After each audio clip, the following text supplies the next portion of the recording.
Assalamualaikum warahmatullahi wabarakatuh. Yang terhormat kepada Bapak Erik Nugraha, SEMAK selaku Program Studi S1 Akuntansi Universitas Sanggabuana PKB Bandung. Di sini saya akan melaporkan praktik kerja lapangan saya atau PKL di PT Dirgantara Yuda Arta tahun 2025. Sebelum masuk ke pemaparan, izinkan saya memperkenalkan diri. Saya Agisha Okta Salsyabila dengan NPM 111222104, Program Studi S1 Akuntansi Universitas Sanggabuana YPKP Bandung. Untuk mengawali pemaparan, di sini saya akan menjelaskan latar belakangnya. Latar belakang PKL yaitu pelaksanaan praktik kerja lapangan. PKL atau magang merupakan bagian integral dari proses pembelajaran di perguruan tinggi, bertujuan membekali mahasiswa dengan keterampilan praktik dan profesionalisme yang dibutuhkan di dunia kerja, serta mengukur kesiapan diri dalam memasuki karir. Kegiatan magang yang dilaksanakan pada divisi accounting berfokus pada pemahaman komprehensif mengenai flow accounting, khususnya dalam kegiatan pencatatan transaksi keuangan. Selama magang, mahasiswa terlibat langsung dalam mempelajari siklus akuntansi, mulai dari pengadaan, proses termin pembayaran, hingga pengarsipan untuk audit. Dengan memanfaatkan dokumen standar, sistem ERP perusahaan, dan mengikuti standar operasional prosedur atau SOP akuntansi yang berlaku. Pengalaman ini tidak hanya melatih keterampilan teknis dalam menginput data keuangan dengan akurat, tetapi juga memberikan pemahaman mendalam tentang keterkaitan antar bagian dalam alur akuntansi. Diharapkan pengalaman ini dapat memperkuat kompetensi mahasiswa dalam bidang akuntansi, khususnya terkait transaksi keuangan sebagai bekal penting untuk menghadapi tantangan dunia kerja yang menuntut ketelitian dan pemahaman menyeluruh terhadap sistem pencatatan keuangan. Selanjutnya, dari gambar pelaksanaan program magang, yaitu PT Dirgantara Yuda Arta sendiri bertempat di Jalan Surapati 005 Lebak Gede, Kecamatan Coblong, Kota Bandung. Dan waktu magang saya itu dari 14 Juni sampai 14 September 2025 dan masuk ke divisi accounting. Tujuan saya selama magang di perusahaan ini yaitu membantu menginput data ke sistem ERP dan membantu memeriksa dokumen pembelian dan slip penerimaan. Selanjutnya, PT Dirgantara Yuda Arta atau perusahaan konstruksi terkemuka di Indonesia. Didirikan pada tahun 1990, fokus utamanya yaitu perusahaan swasta yang bergerak di bidang konstruksi, infrastruktur, dan gedung berskala nasional di Indonesia. Proyek yang pernah bergabung dengan Indonesia atau cukup dianggap besar yaitu pernah bekerja sama dengan proyek kereta cepat Indonesia Cina atau KCIC pada tahun 2022, dan baru-baru ini bekerja sama untuk pembangunan jalan tol Solo Yogyakarta di tahun 2025. Diversifikasi usahanya sendiri yaitu ada konstruksi, pabrik aspal, pabrik beton, rental alat berat, dan area pertambangan. Dari PT Dirgantara Yuda Arta ini ada anak perusahaannya yaitu PT Dirgantara Aspalindo, PT Dirgantara Betonindo, PT Satriade Sahakindo, PT Selo Bumi Kuari, dan PT Itamara Noraya yang bergerak di bidang kesehatan. Komitmen PT Dirgantara Yuda Arta ini yaitu standar praktik terbaik internasional dalam manajemen mutu, lingkungan, dan keselamatan kerja. Berkontribusi pada pembangunan infrastruktur yang berorientasi pada masyarakat dan lingkungan. Selanjutnya ada di struktur organisasi.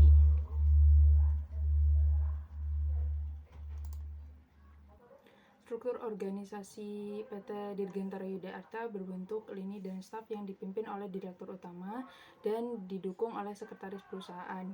Di bawah direktur utama terdapat 4 direktur utama yang merupakan pilar operasional dan pendukung perusahaan. Yang pertama,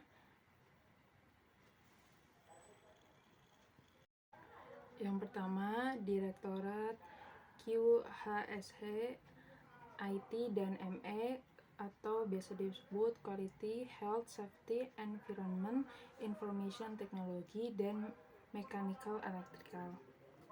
Direktorat ini fokus pada aspek kualitas, keselamatan, lingkungan teknologi, dan pemeliharaan atau teknik. Manajer QHSE membawahi Kepala QC atau Quality Control, Kepala QA atau Quality Assurance, dan Kepala HSE Health, Safety, Environment.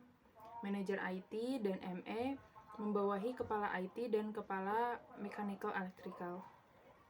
Yang kedua, ada Direktorat Keuangan, SDM, dan Legal atau Sumber Daya Manusia.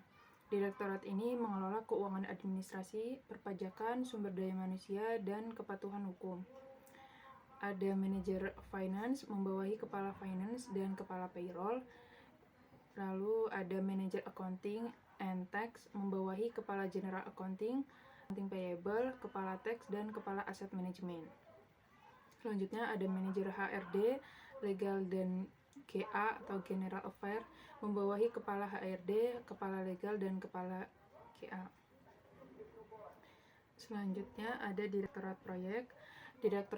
Direktorat Proyek ini bertanggung jawab atas pelaksanaan proyek-proyek perusahaan, termasuk pengadaan, logistik, dan pengendalian biaya proyek. Ada manajer proyek membawahi kepala SIT. Ada manajer purchasing dan logistik, membawahi kepala purchasing dan kepala logistik. Ada selanjutnya yang terakhir dari Direktorat Proyek ini ada manajer administrasi proyek yang membawahi kepala cost control, kepala budgeting, dan admin proyek. Selanjutnya yang keempat ada Direktorat Plan dan Peralatan. Direktorat ini mengelola aset tetap operasional seperti pabrik atau plan dan peralatan. Ada manajer plan, membawahi kepala plan dan kepala cost control. Ada manajer peralatan, membawahi kepala perawatan peralatan dan kepala admin peralatan.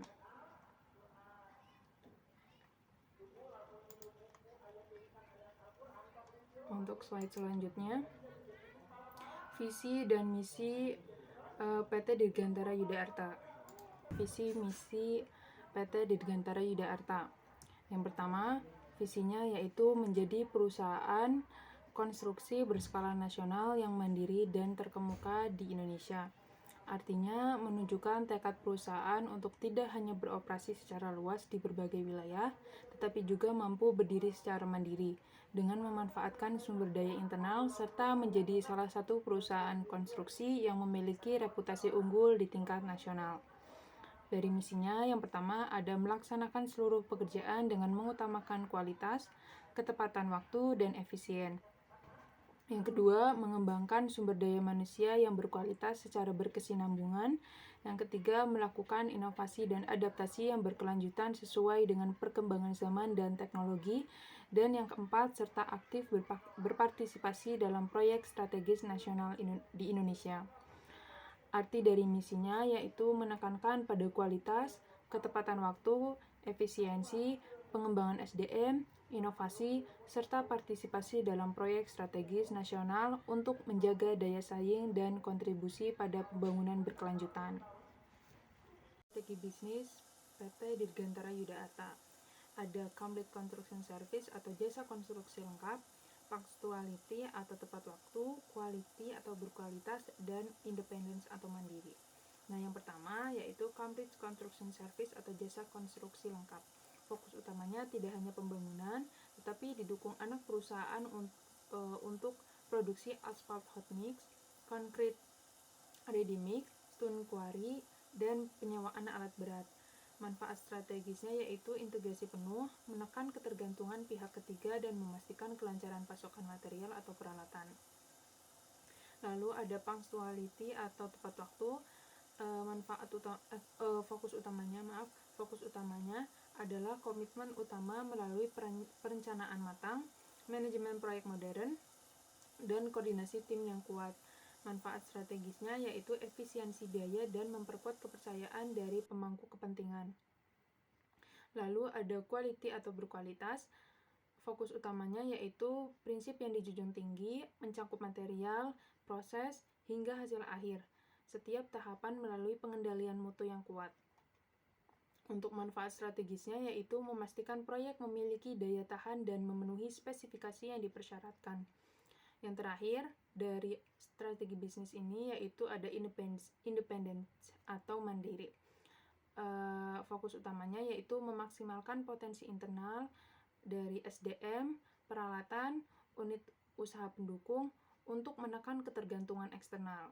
Manfaat strategisnya yaitu meningkatkan efisiensi dan menjaga konsistensi kualitas pekerjaan. Lalu selanjutnya ada praktika manajemen perusahaan. Di praktika manajemen perusahaan ini, yang pertama ada sistem manajemen terpadu, mutu, keselamatan dan kesehatan lingkungan kerja dan sosial. Perusahaan menjamin kepatuhan dan kualitas melalui kebijakan mutu, K3L, dan sosial yang berfungsi sebagai pedoman operasional menyeluruh. Yang pertama, dari aspek mutu dan kepatuhan, komitmen intinya yaitu menyelesaikan pekerjaan tepat waktu dengan mutu konsisten, harga bersaing, serta patuh pada spesifikasi pelanggan dan regulasi. K3L atau keselamatan, kesehatan, dan lingkungan, menciptakan lingkungan kerja yang aman dan sehat, mendukung program pengurangan emisi gas rumah kaca. Dan yang terakhir yaitu aspek sosialnya, yaitu melibatkan karyawan dalam aksi sosial dan pemberdayaan masyarakat lokal di sekitar area kerja. Dari deklarasi anti korupsi ini, ada PT Dirgantara Yuda Arta menerapkan prinsip Good Corporate Governance atau GJG melalui sistem manajemen anti penyuapan untuk memastikan transparansi dan lingkungan bisnis yang bersih.